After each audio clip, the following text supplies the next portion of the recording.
Bismillah ar-Rahman ar-Rahim.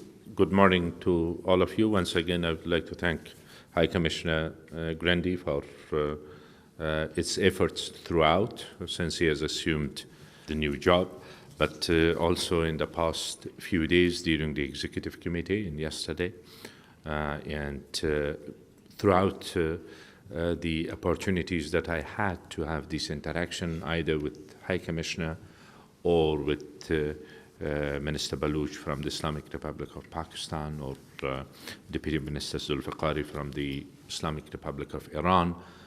Most of the issues that I will address later on have been discussed in much more details. And all those discussions took place in the spirit of cooperation and in helping one another, in helping ourselves. It's time to once again thank both countries, the Islamic Republic of Iran and the Islamic Republic of Pakistan, for shouldering a huge responsibility for decades now in hosting refugees from Afghanistan in the past 3.5 decades. We are grateful. And in the past 15 years, although around 6 million Afghans have returned to their homeland since 2002, and also this large movement of people from one country alone could not have happened were it not for host communities with few resources, international organizations and donor nations and NGOs that responded with empathy and generosity. Today, despite serious security risks threatening Afghans inside the country and slowing down the returnees flow, we anticipate that by year's end, some 1 million people will either be newly displaced or will return unexpectedly in haste from neighboring countries in the region, and also some from Europe. We all know too well that the population flows carry with them the potential to overburden existing social services, tax-scarce resources, and disrupt government plans. I would like to appeal that all parties present here to take possible measures to adhere to the letter and spirit of respective tripartite agreements on the voluntary repatriation of refugees. For any return to be sustainable, repatriation must be voluntary, well-informed, and carried out in conditions of safety and dignity. In Afghanistan current context, I would also appeal that quadripartite members take all possible steps to ensure that return is gradual and occurs at the pace at which my government can facilitate viable, durable solutions. As refugees, elders pleaded a few weeks ago in a jirga in Kabul, vulnerabilities will be reduced if refugee families are allowed proper time to wind up their affairs and bring home their personal as well as business assets. They also asked that refugees' registration documentation be respected in countries of asylum, and that refugees will be made aware of their options for continued stay. A humanitarian crisis in winter would be a devastating homecoming for hundreds of thousands of Afghans. In this respect, we talked both with Minister Baluch, which has championed this humanitarian cause in its own country. He assured us of certain facilities that will help those business owners and others to have a predictable and viable way ahead, and also in terms of the rest of the refugees there. In the same way, Deputy Minister Zulfiqari assured us that they will do whatever in their capabilities in order to make it easier and predictable and doable, facilitated to become possible for those who want to return and with assurance about their future. So we will be able to help them in a predictable way. Once again, I thank both representatives of neighboring countries for their readiness, willingness and efforts that they have made and they have promised to make in order to help in this humanitarian situation.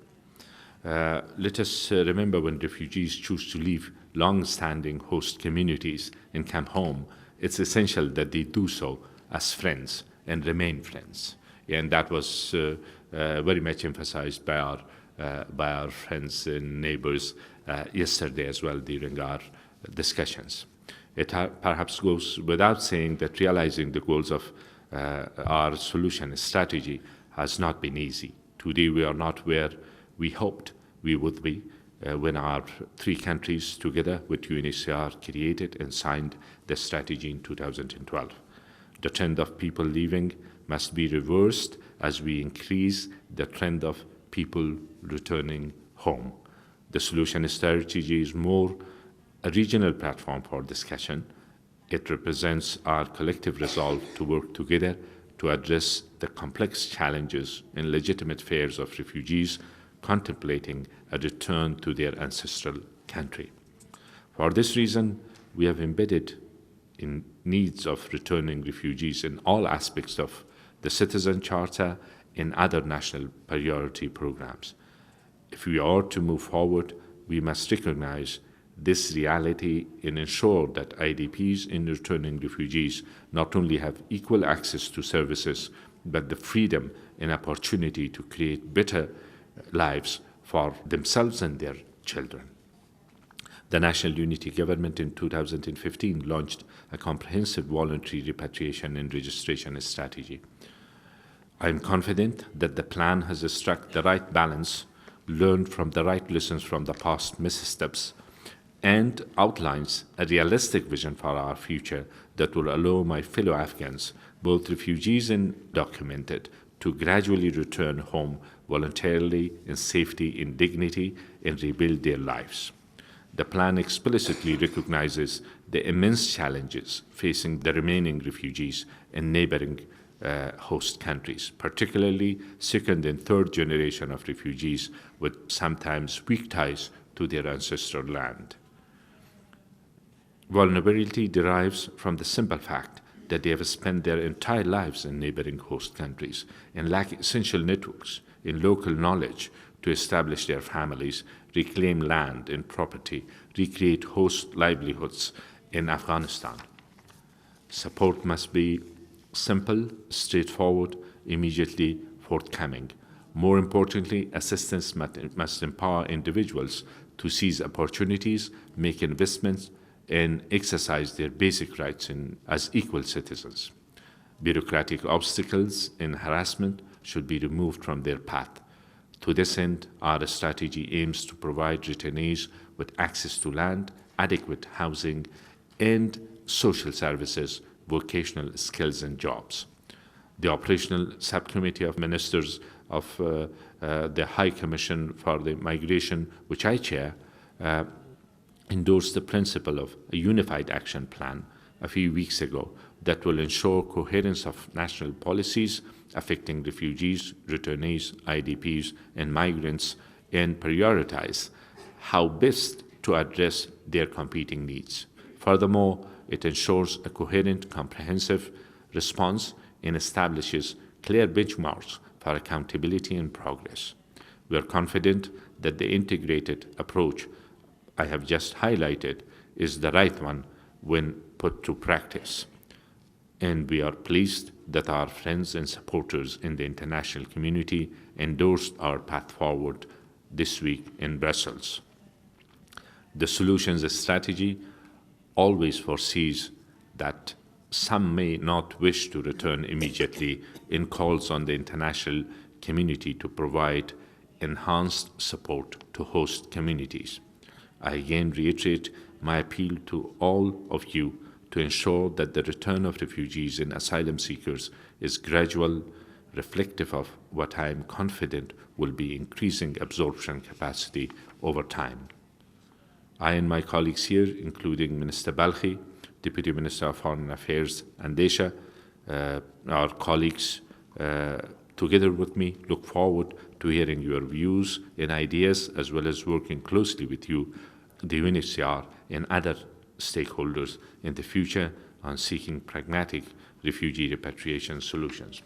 As far as support for UNHCR at this juncture is concerned, we think that it's incumbent upon us to stress the need, and we have done so throughout with the donor communities, and I think this situation is also understood amongst our partners, and we hope that you will be enabled to exercise your support in a timely and effective manner.